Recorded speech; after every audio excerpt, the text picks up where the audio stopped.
You've been feeling it for weeks now, maybe longer. This quiet shift inside your chest, not the ache you once carried, not the longing that used to pull you toward him in the middle of the night. Something else, something colder, clearer, sharper. You look at your phone, and his name doesn't make your heart race anymore. It makes you tired.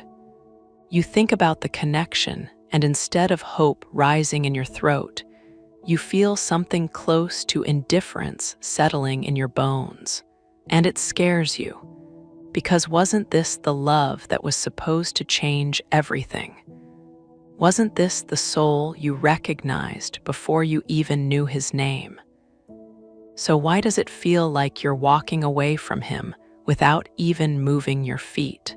Why does the distance feel less like loss and more like relief? Here's what's happening, beloved.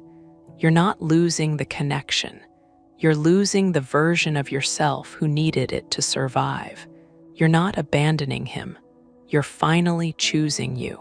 And that choice, that quiet, powerful, sovereign choice, is what changes absolutely everything. Because the divine feminine doesn't leave when she's done loving. She distances when she's done shrinking, when she's done waiting, when she's done holding a space he refuses to step into. Your withdrawal is not coldness. It's consciousness. And it's the final stage before everything you've been waiting for either rises to meet you or falls away completely. If you've been feeling this sacred exhaustion, this holy detachment, this strange peace that feels almost like grief, I need you to know you're not alone. Drop a comment below and share where you are in your journey right now, or simply type "I choose myself" to claim this frequency. And if these messages speak to the deepest part of your soul, subscribe so you never miss the guidance that's meant specifically for you. Because what I'm about to share will explain why your distance is not the end of the story. It's the beginning of your power. Let's talk about what's really happening in this final stage, because it's not what most people think. It's not you giving up. It's not you closing your heart. It's not even you protecting yourself from more pain, though that's part of it. What's actually happening is that your soul has reached a level of maturity that the old dynamic simply cannot survive in. You have grown beyond the version of love that required you to be the only one holding the vision. You have evolved past the woman who could tolerate inconsistency in the name of destiny. Your frequency has shifted so dramatically that the energy he's been offering, the breadcrumbs, the silence, the half-hearted attempts, the fear disguised as spiritual timing, it doesn't even register as love anymore. It registers as noise. This is the stage where the divine feminine stops translating his absence into something meaningful. She stops making excuses for why he can't show up. She stops carrying both sides of the connection on her back. She stops being the eternal optimist, the patient one, the understanding one, the one who sees his potential so clearly that she's willing to wait lifetimes for him to see it too. Something inside her just stops. Not with drama, not with anger, not even with sadness, though there might be traces of all three.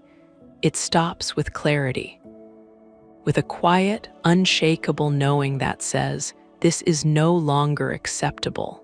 I am no longer available for this version of love." Have you felt it? That moment when you realized you've been having a one-sided conversation with the universe about him. When you understood that all the signs you were reading, all the synchronicities you were collecting, all the dreams and the telepathic moments and the sudden thoughts of him, they were real, yes, but they weren't enough. Because a connection, no matter how divinely orchestrated, still requires two people willing to do the work. Two people willing to be vulnerable. Two people willing to choose each other in the physical realm, not just the spiritual one. And if he's not willing, if he's still running, if he's still hiding behind his wounds and his fear and his excuses, then your soul makes a decision without consulting your heart. It decides to pull back, to create space, to stop feeding energy into something that isn't feeding you back. This distance you're feeling, this detachment, it's not a punishment. It's a recalibration. Your energy is returning home to you. All the places you extended yourself, all the ways you reached for him, all the nights you sent him love through the ethers, hoping he'd feel it and finally wake up, all of that energy is coming back. And it's filling you up instead. It's reminding you what it feels like to be whole without him. It's showing you that you don't need his awakening to validate your journey. You don't need his return to prove the connection was real. You don't need his love to feel complete, because you're remembering something you forgot a long time ago. You are already complete. You always were. The divine feminine in her final stage is not the woman who waits by the window. She's the woman who builds a life so beautiful, so aligned, so full of purpose and peace that the window doesn't even face his direction anymore. She's not checking for his energy. She's not scanning for signs. She's not wondering if he's thinking about her. She's too busy becoming the fullest expression of herself. She's too busy healing the parts of her that thought love required suffering. She's too busy creating, expanding, embodying the frequency of the life she wants to live. And in that space, in that sovereign, self-contained, radiating space, she becomes magnetic in a way she never was when she was chasing. But here's what makes this stage so challenging. It feels like you're betraying the connection. It feels like you're giving up on something sacred. It feels like maybe you didn't have enough faith, enough patience, enough love. And the guilt can be overwhelming because you remember the moments when the connection felt so real. You remember the way he looked at you. You remember the conversations that went deeper than words.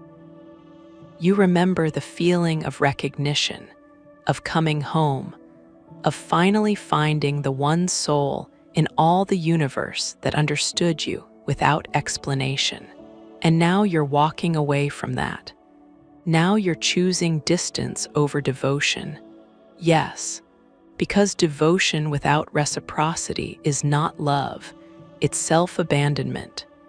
And your soul will not let you abandon yourself anymore. Not for him, not for anyone. This is the initiation.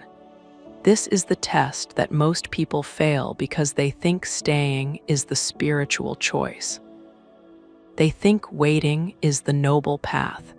They think if they just love him hard enough, pure enough, unconditionally enough, he'll finally feel safe enough to love them back.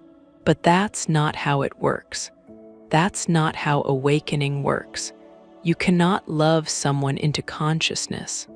You cannot heal someone into wholeness. You cannot wait someone into readiness. All you can do is hold your own frequency and let them decide if they want to rise to meet it. And this is where the divine masculine starts to feel the shift. Because for so long, he had the comfort of knowing you were there. He could run and you'd still be waiting. He could disappear and you'd still be holding space. He could avoid the depth of what you shared and you'd still be sending him love, still be believing in him, still be keeping the door open. But now that comfort is gone. Now when he reaches for your energy, he finds nothing. Not anger, not sadness, not even longing, just space. Empty, quiet, sovereign space. And it terrifies him, because he's losing something he didn't even realize he was taking for granted. He's losing access to the one person who saw him, truly saw him, and loved him anyway. The divine masculine in his unawakened state operates from a place of fear. Fear of vulnerability, fear of being consumed, fear of losing himself in the intensity of what you share, fear of not being enough, fear of being too much, fear of the responsibility that real love requires. So he runs, he hides, he distracts himself. He convinces himself that he needs more time, more space, more healing before he can show up for you. And maybe that's true. Maybe he does need those things. But what he doesn't understand, what he can't see until you pull your energy back, is that his healing will never happen in the comfort of your unconditional presence. It will only happen when he's forced to face himself, when he's forced to feel the emptiness of a life without you in it, when he's forced to choose between his fear and his soul's deepest longing.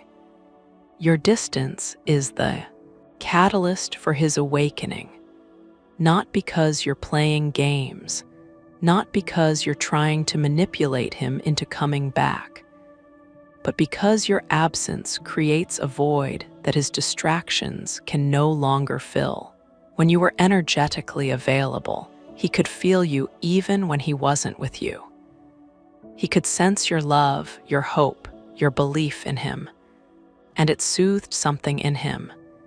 It made the running easier because he knew he wasn't really losing you. But now he's losing you. Not the connection, but you, the woman, the energy, the presence. And that loss is what finally makes him turn around and look at what he's been running from. But here's the sacred paradox. You can't create this distance strategically. You can't fake this detachment. You can't perform this withdrawal as a tactic to get him to chase you. Because he'll feel the manipulation and it will push him further away.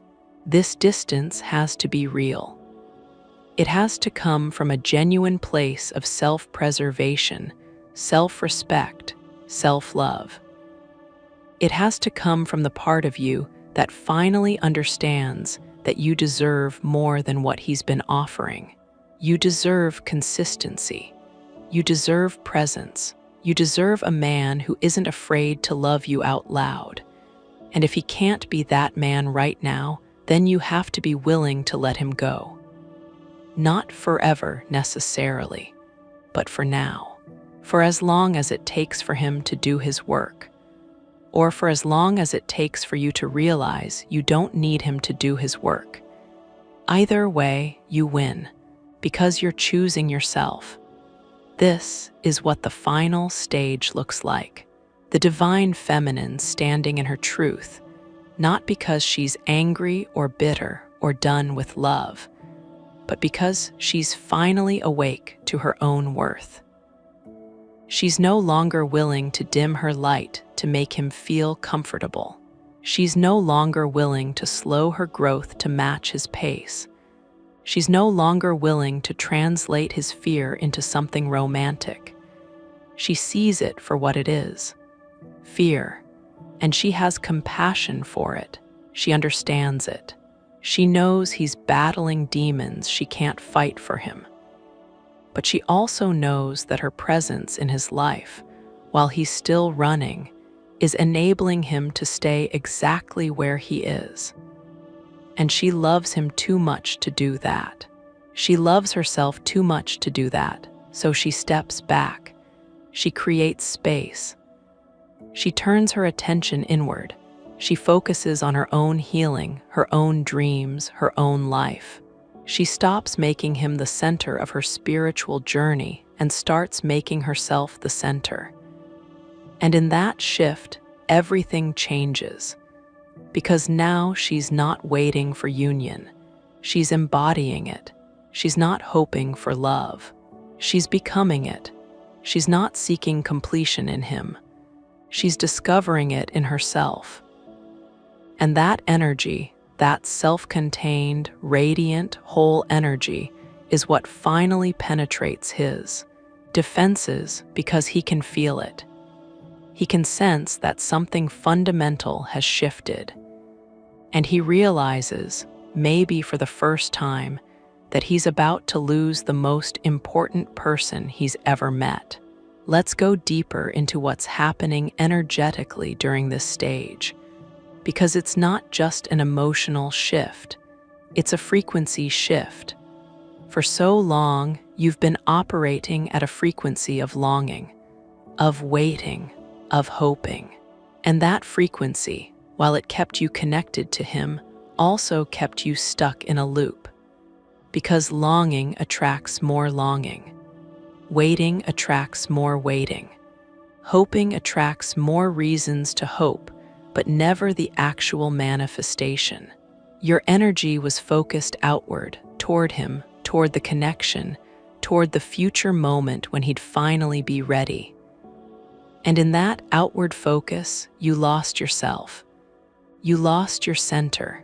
You lost your power. But now, in this final stage, your frequency is shifting from longing to wholeness, from waiting to living, from hoping to knowing. You're no longer sending your energy out to him. You're pulling it back into yourself. You're filling your own cup. You're tending your own garden.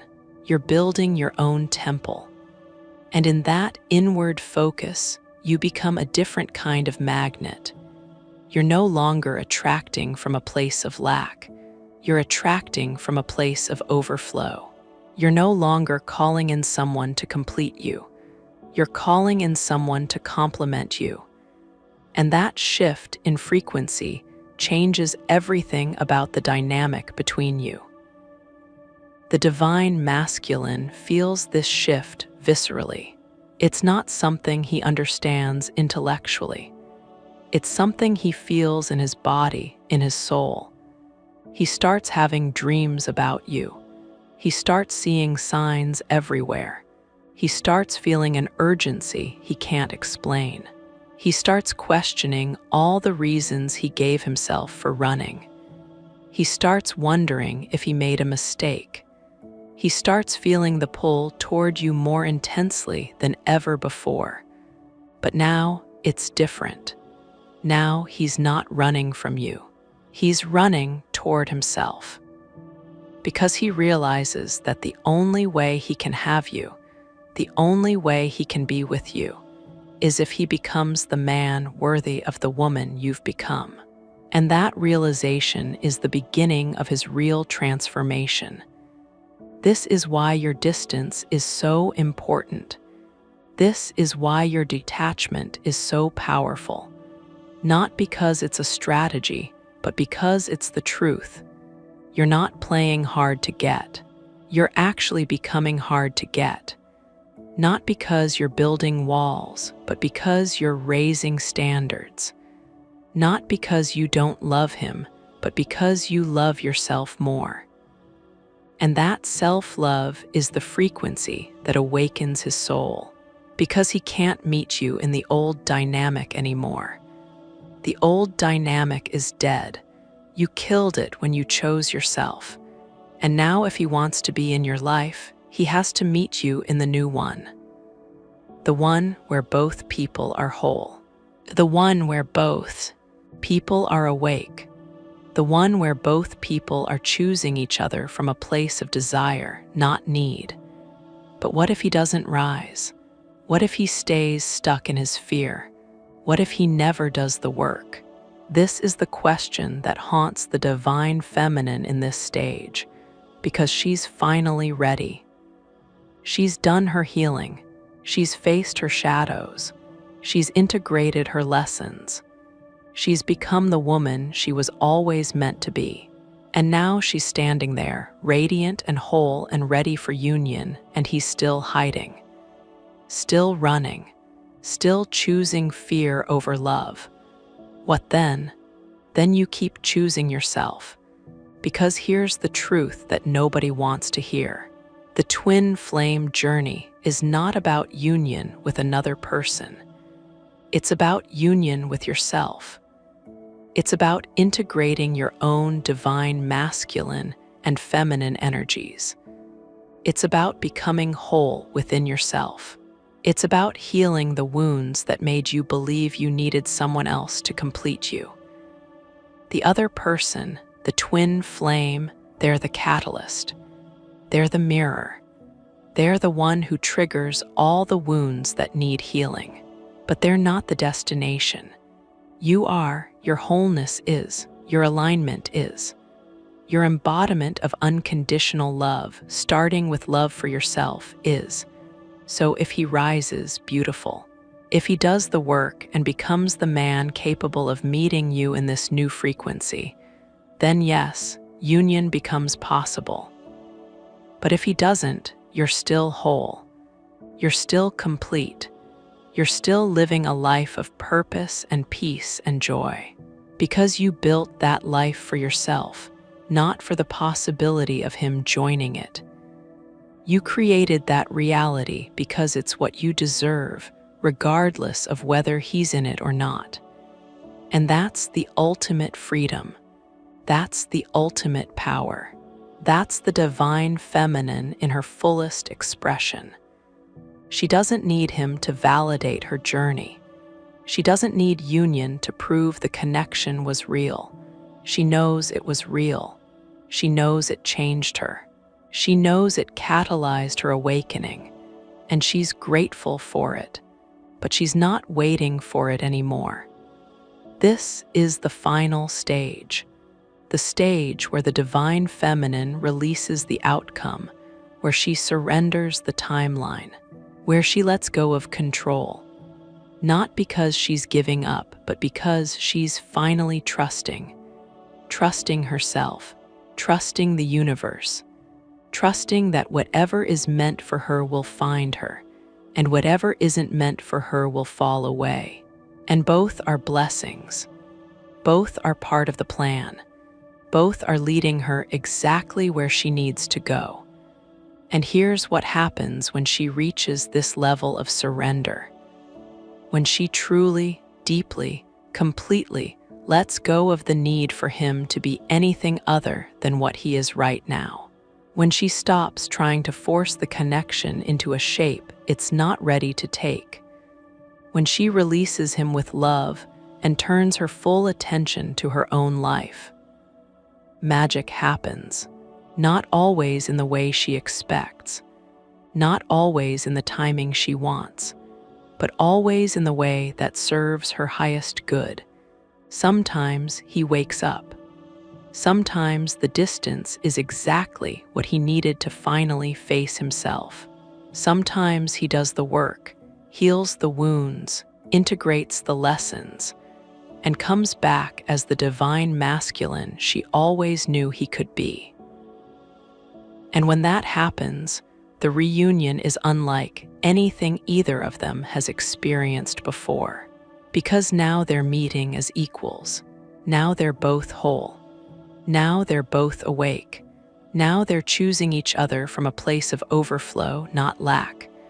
Now the connection can finally be what it was always meant to be. Sacred, balanced, reciprocal, real. But sometimes he doesn't wake up. Sometimes he stays in his fear. Sometimes the journey for him takes longer than her soul is willing to wait. And in those cases, her distance becomes permanent. Not because she stopped loving him, but because she loves herself more. And she meets someone else. Or she doesn't.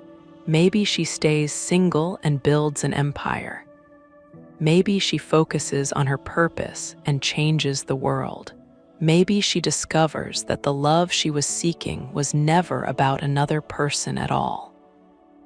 Maybe she finds it in her work, her creativity, her community, her connection to the divine. And maybe that's exactly what this journey was always about. Because the twin flame connection, at its core, is about awakening. It's about becoming. It's about evolution. And sometimes that evolution happens together, but sometimes it happens apart.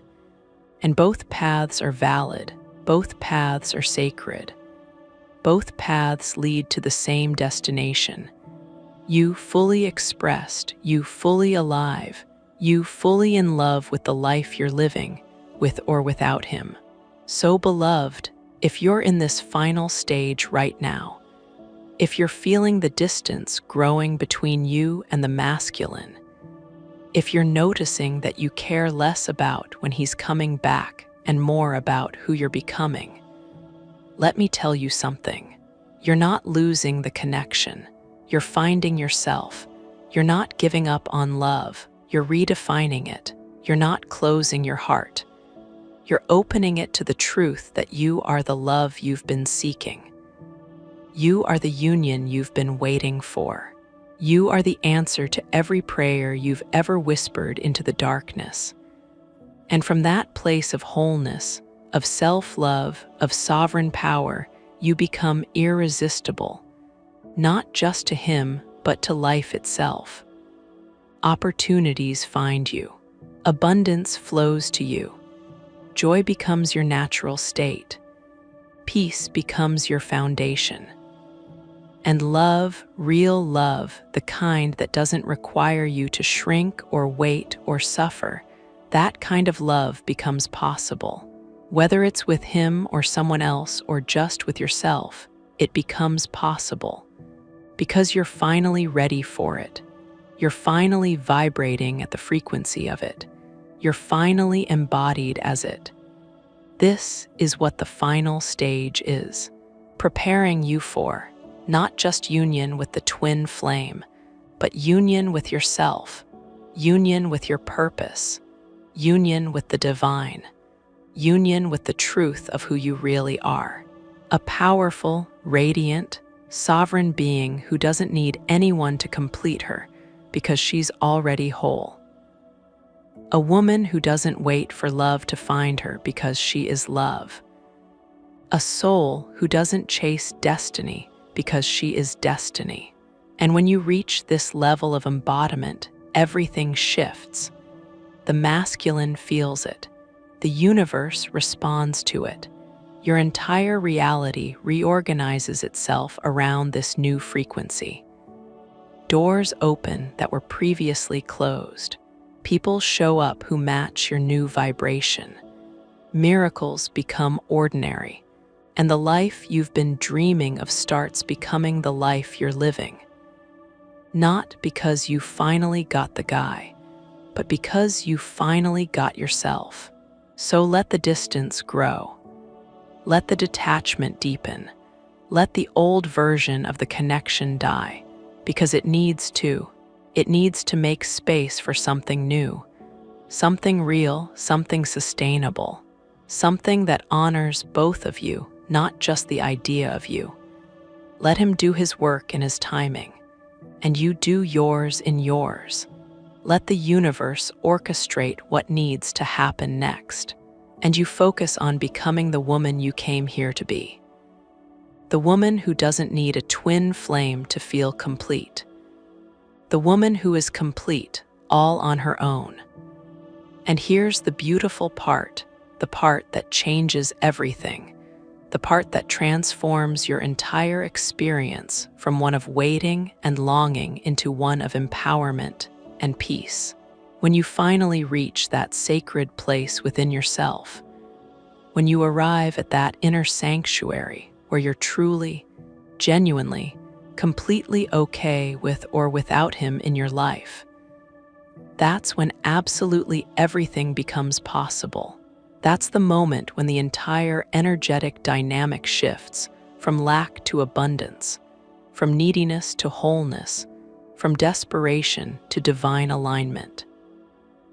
That's when union can actually happen in a healthy, balanced, sustainable way, not from a place of codependency or fear of abandonment, but from a foundation of mutual respect and genuine choice.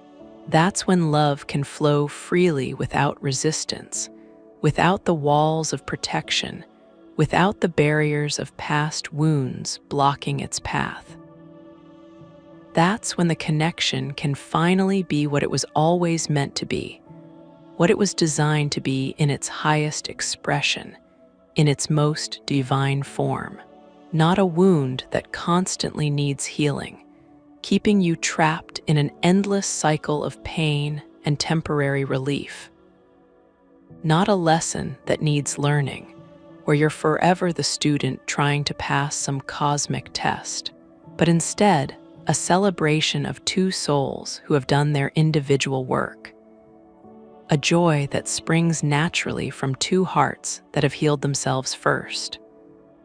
A true partnership between two whole, complete, sovereign people who consciously choose each other every single day, not because they need each other to feel complete, not because there's a gaping hole inside them that only the other person can fill, but because they genuinely want each other, because they enhance each other's already full lives, not because they're incomplete without each other, forever seeking their missing piece, but because they're even more expanded with each other, even more capable of expressing their gifts, even more aligned with their purpose, even more connected to the divine when they come together in conscious union.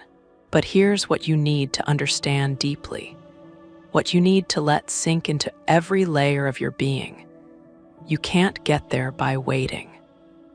You simply cannot arrive at that place of wholeness by sitting in stillness hoping time will do the work for you.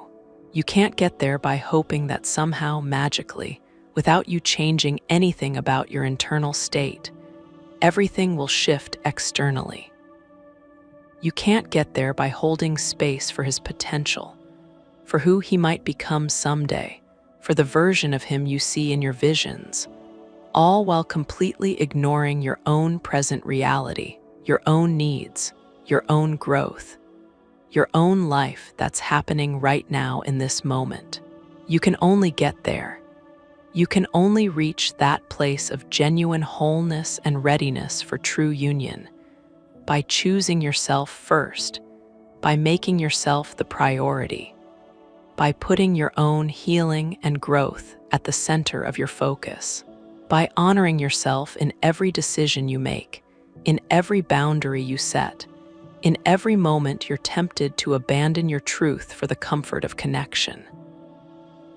By loving yourself so completely, so unconditionally, so deeply that anyone who wants to be in your life, anyone who desires access to your energy, your time, your heart, has to rise to meet you where you are. They have to match your frequency. They have to honor your standards. They have to respect your boundaries. And if they don't, if they can't or won't rise to meet you in that elevated space, you're still whole. You're still complete within yourself. You're still blessed beyond measure.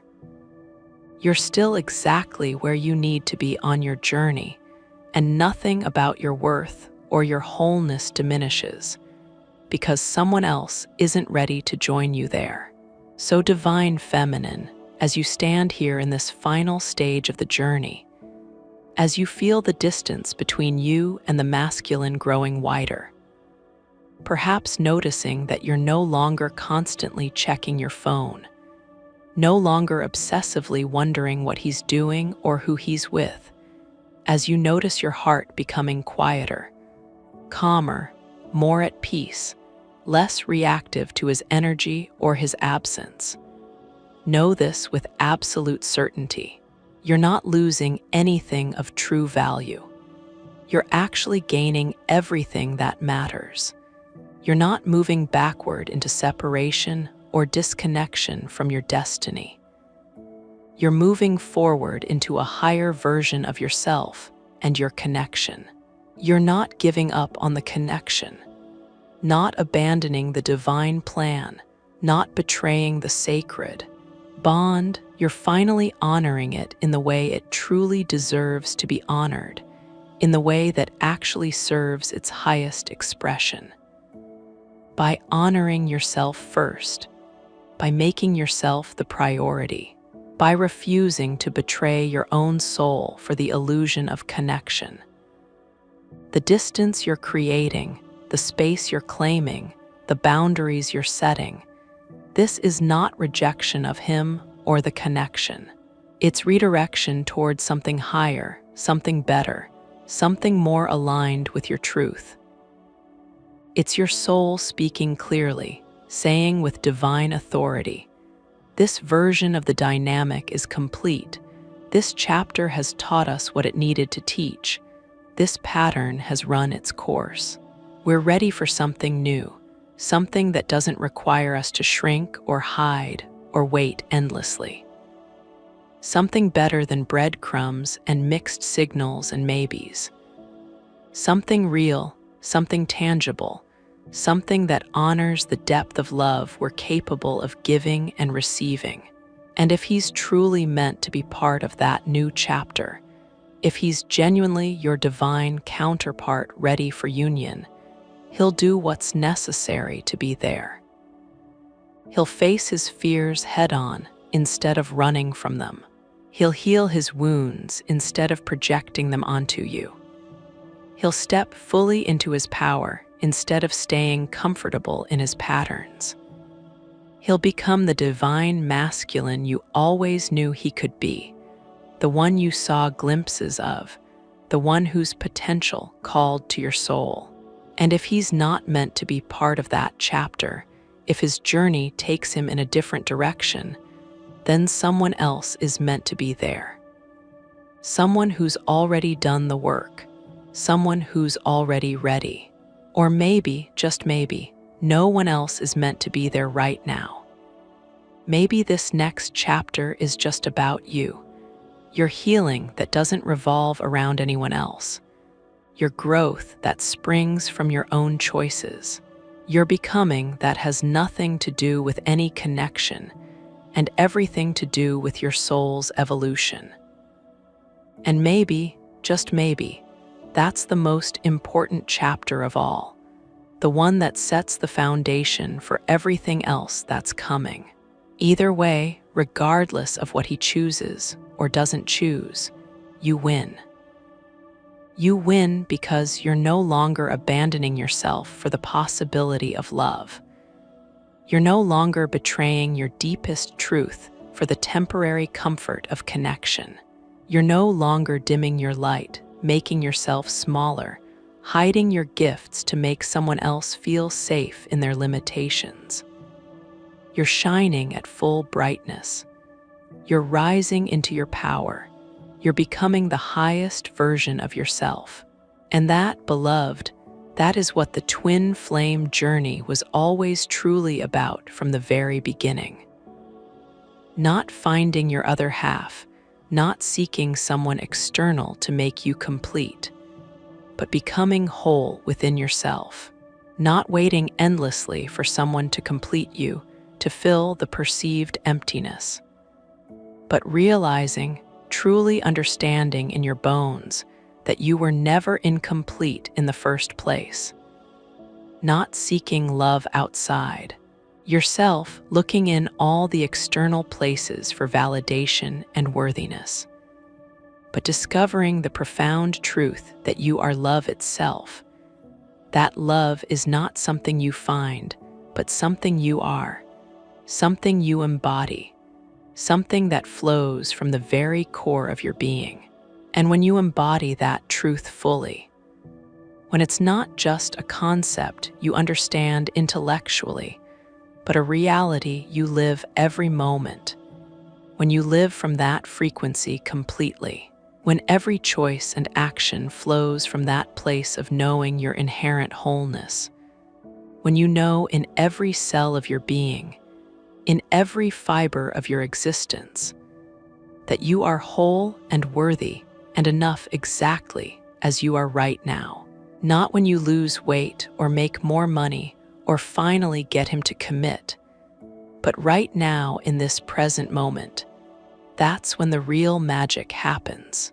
That's when the universe conspires in your favor. That's when synchronicities multiply. That's when union becomes not just a distant possibility, but an actual probability. That's when love, real love, divine love, the kind that doesn't hurt or confuse or leave you questioning your worth, flows into your life effortlessly, naturally, without force or manipulation, because you're no longer chasing it desperately. You're no longer waiting for it to rescue you from yourself. You're simply being it, embodying it, radiating it from every pore. And being it, living as love itself, is precisely what calls it in, what magnetizes it to you, what makes you irresistible to the kind of love that matches your frequency. So let this be your reminder, your anchor, your truth when doubt creeps in. You were never actually waiting for him, though it may have felt that way for so long. You were always waiting for yourself, for the version of you that knows her worth, for the version of you that doesn't compromise her truth, for the version of you that loves herself as deeply as she loves others. And now, as you step fully into your sovereignty, into your divine feminine power that doesn't need external validation, into your stillness that comes from inner peace rather than frozen fear, into your truth that no longer bends to accommodate others' limitations. Union does not just approach from somewhere outside of you. It begins right now, right here. It begins with you in your own heart, in your own energy field. It begins in you as an internal state of wholeness that nothing external can disrupt. It begins as you, as the embodiment of the very union you've been seeking. And from that place of wholeness, from that foundation of completeness, everything you've ever desired becomes not just possible, not just something that might happen if you're lucky, but inevitable, a natural consequence of the frequency you're holding. Ask yourself one final time with complete honesty, with no self-deception. Am I living as the one who waits, who puts her life on hold, who makes her happiness conditional on someone else's choices? Or am I living as the one who already knows, who trusts the journey, who understands that her wholeness isn't dependent on any external circumstance?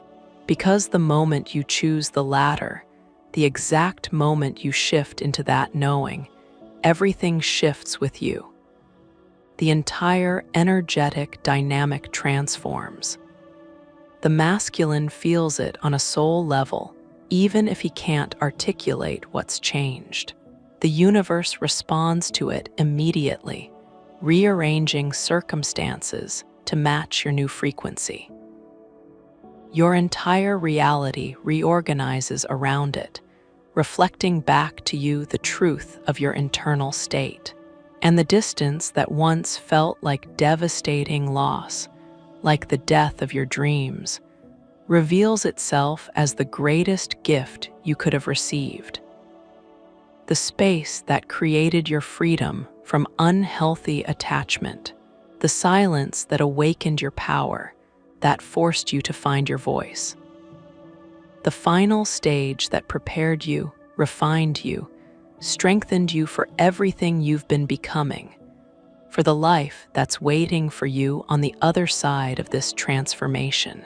Tell me in the comments, have you felt this shift when you stopped reaching and started receiving? What changed in your reality when you chose yourself over the connection? Your insight may be the medicine another soul needs to hear today.